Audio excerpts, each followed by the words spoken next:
Boa tarde a todos, mais uma semana que se inicia, que Deus possa nos abençoar nesta tarde, né, e durante toda esta semana. Pessoal, vejam bem, hoje a gente inicia o último capítulo, né, da disciplina de língua portuguesa, tá? Página 43, eu queria que vocês acompanhassem a explicação para vocês não ficarem dispersos, tá? E aí eu achei super interessante esse início do capítulo, porque ele vai trazer alguns questionamentos. E aí, qual é a sua opinião, né? Do que a gente vai falar nesse capítulo? E aí eu trouxe algumas perguntas para vocês, para que a gente possa discutir, né? Para que depois na correção vocês me tragam essas respostas. As pessoas costumam pedir a tua opinião? E aí? As pessoas costumam pedir a tua opinião, mesmo você sendo criança? Depois vocês me contam, tá? Porque poucas vezes a opinião de crianças é ouvida. Você acha isso certo? Por vocês serem crianças, muitas vezes a opinião de vocês ela não é ouvida, né? E muitas vezes vocês têm algo para oferecer, né?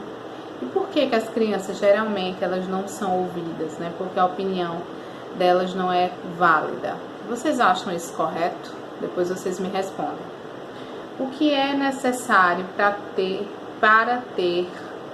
o que é necessário ter para emitir uma opinião?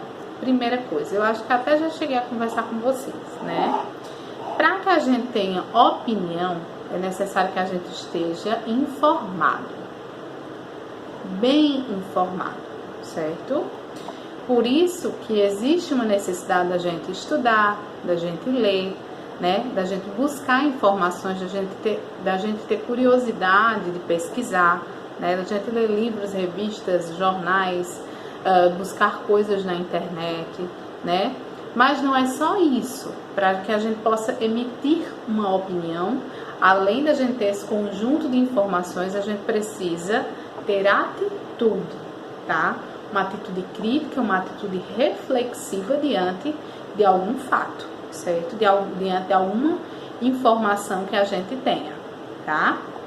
Então, para que eu elabore uma opinião, eu preciso estar bem informado e eu preciso também ter uma atitude crítica e reflexiva diante daquele fato, certo? Então, eu preciso me questionar, né? Questionar determinada coisa para que eu possa construir uma opinião com relação àquilo. Aí, gente, eu vou direto para a página 44, que é o objetivo da aula de hoje, tá? Hoje nós estudaremos tipologia argumentativa, certo? E também um pouco sobre os verbos e a concordância, tá? Olha só. A opção nesse capítulo foi o estudo da tipologia textual argumentativa, certo? O livro ele não traz um gênero textual específico, né? Ele traz aqui, por exemplo, deixa eu ver aqui, é um editorial. Então, a gente vai fazer a leitura de um editorial, que é um gênero textual, para trabalharmos a tipologia argumentativa, certo? Portanto, a intenção ela não é o estudo editorial, não, certo?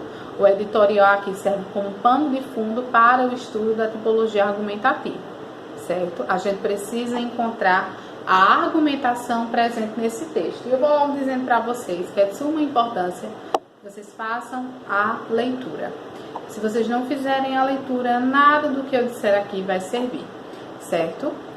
Olha só, você já percebeu que as pessoas emitem opiniões várias vezes ao dia? É comum lermos ou ouvirmos a opinião dos outros, né? Nesse capítulo, você vai estudar um texto jornalístico em que a argumentação ela está presente. O autor ele vai expor o seu ponto de vista sobre um assunto que está em pauta, que está em discussão na sociedade. Então, a gente vai trabalhar dentro do gênero editorial a argumentação, certo? Você vai ler um editorial intitulado Trabalho Infantil. Inclusive, a gente vem falando já sobre trabalho infantil, né, na disciplina de História, desde os primórdios da Revolução Industrial, e eu acho que vocês vão tirar de letra, certo? Considerando esse título, é possível identificar o assunto do texto. Converse com os colegas, comentando o que você já sabe sobre isso, sob a orientação do professor. Isso vai ser moleza, né? Vocês vão anotar aqui o que vocês já sabem sobre o trabalho infantil. O que é que nós já estudamos sobre o trabalho infantil? Então, tudo isso vocês podem anotar. Primeira coisa, existe uma lei que proíbe o trabalho infantil, que é o que a gente já viu em história, certo? O trabalho infantil é aquele que é feito por crianças e adolescentes menores de 16 anos, tá? Adolescentes maiores que 14 anos, eles podem trabalhar como que jovem aprendizes. Lembram que eu falei para vocês? Em geral, o trabalho infantil ele não é remunerado, tá? Ou se é remunerado com valor muito baixo, tá? Nas cidades, crianças são vistas trabalhando nas ruas, vendendo produtos, né? Inclusive aqui na nossa cidade nós temos isso, certo? No campo, crianças trabalham na colheita desde pequenos, não é? E aí, essas são algumas das coisas que vocês podem elencar aqui nessa questão 1, além do que vocês já sabem, além do que a gente já aprendeu nas aulas de história, ok? Então, vejam que a gente está dando uma misturinha. Olha só, deixa eu explicar para vocês essa questão 3 da página 45, certo? Vocês vão perceber que esse editorial está dividido em partes. A parte 1 está na página 45, a parte 2 na 46, a parte 3 na 47, a parte 4 na 48, a parte 5 na 49, certo? Isso é proposital. Vocês vão ler esse texto, esse editorial, certo? Aos poucos. Por quê? Porque como é um texto que se destina ao público adulto, tá? Vocês vão precisar ler ele várias vezes para entender as palavras, o sentido daquilo, certo? Existe um glossário ao lado, né? Que tem algumas palavras que, se vocês não conseguirem identificar, vocês podem consultar, certo? O texto ele está dividido em partes para que a construção de sentidos ela seja feita aos poucos. Então, cada vez que vocês forem responder uma questão, vocês vão ler um pedaço desse editorial, certo? Essa 2, vocês vão precisar sublinhar de azul as informações que você não conseguiu entender, sublinhar de verde as palavras cujo significado você desconhece, você não sabe o que significa, e também sublinhar de vermelho opiniões com as quais você não concorda, certo? Então, uma pessoa que sabe argumentar, uma pessoa que tem uma posição crítica e reflexiva, ela não precisa necessariamente concordar com tudo, pelo contrário, tá bom? Olha só, página 47. A página 47 vai trazer a diferença entre fato e opinião, certo? O fato é aquilo que aconteceu, certo? A opinião é a interpretação que eu vou fazer desse fato. Por exemplo, quando eu digo assim, há crianças vendendo produtos na rua. Isso é um fato, eu estou afirmando que existem crianças vendendo produtos na rua, certo? Agora, expor uma ideia de como isso pode ser evitado é uma opinião. Então, se eu digo, para que se evite que crianças vendam produtos na rua, é necessário dar-lhes uma educação de qualidade. Então, eu dei minha opinião com relação ao fato dessas crianças estarem na rua. Então, eu construí, certo, a minha opinião, ok? O que seria, de fato, um texto argumentativo, certo? O texto argumentativo, ele se baseia, o quê? Numa ideia, certo? Então, eu tenho uma ideia, certo? Que vai ser defendida. Só que para que eu defenda essa ideia, eu preciso trazer argumentos. Os argumentos vão fundamentar a minha ideia, certo? Quando eu defendo os meus argumentos, quando eu defendo a minha opinião, eu posso recorrer a quê? O que é que eu posso recorrer? Fatos históricos, dados numéricos, relatos de experiência de vida, entre outras coisas. Então, eu preciso fundamentar o meu texto com argumentos que sejam consideráveis, certo? Quando eu leio uma opinião, tanto em jornais, quanto em revistas, quanto em sites, eu não devo necessariamente aceitar tudo que me é vomitado, tudo que me é jogado, não, gente. Não sou obrigada. Agora, um bom leitor é aquele que analisa o que lê, busca informações sobre aquilo que foi dito, certo? Avalia opiniões diferentes da mesma coisa, certo? Busca mais informações, tá? Elabora a própria convicção sobre determinado assunto. Então, isso é um bom leitor.